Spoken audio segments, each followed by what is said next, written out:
Nakigduyog nga nipakita og dakong suporta ang mga ginikanan sa mga kabataan nga mga magtutungha sa Gasa Elementary School sa gipahigayong Bible Month celebration nga gihimo karong adlaw.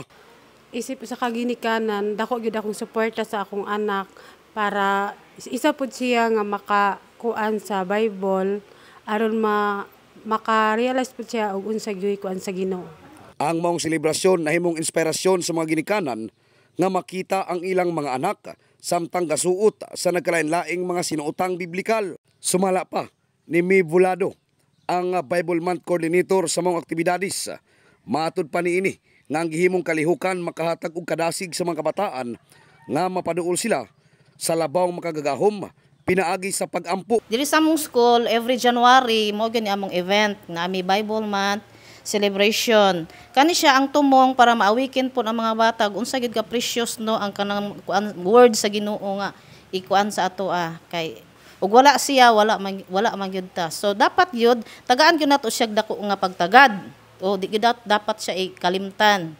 So isa ni siya nga kuan nga para gyud ang mga bata pod makakuan sila ba makahuna-huna sila nga uy kanang dapat magkuan tag Bible, magbasa tag Bible, mupakli-pakli pod ta kay para kuan dili lang ingon na kanang nagkuan ta nagampo nagsimba. So dapat ang Biblia apil pod na siya.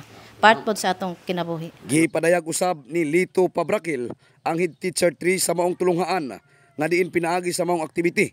Makita sa mga kabataan kung unsa ka mahinungdanon ang paghinumdum kanunay nga adunay buhing Dios nga mo'y naghatag sa tanan hangtod nga sa ilang paghamtong mahimong magpabilin sila nga mahinadlukon sa Ginoo. Sa pinakamaayong mga activity nga diin nakahatag og inspirasyon sa mga kabataan og makaila sila nga aduna di ay Dios ang kalibutan.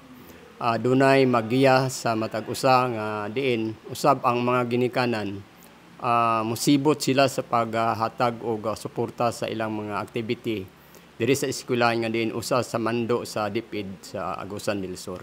Tungod niini, mapasalamaton ang mga magtutudlo sa mga ginikanan gumikan sa dakong suporta nga gipakita nila sa ilang mga anak samtang nagapadayon sila sa paghatag og insakto nga mga pagtulunan sa mga kabataan nga mitungha sa Gasa Elementary School. In the heart of changing lives, kini si Brigada Peter Luloy Abulok, Brigada News.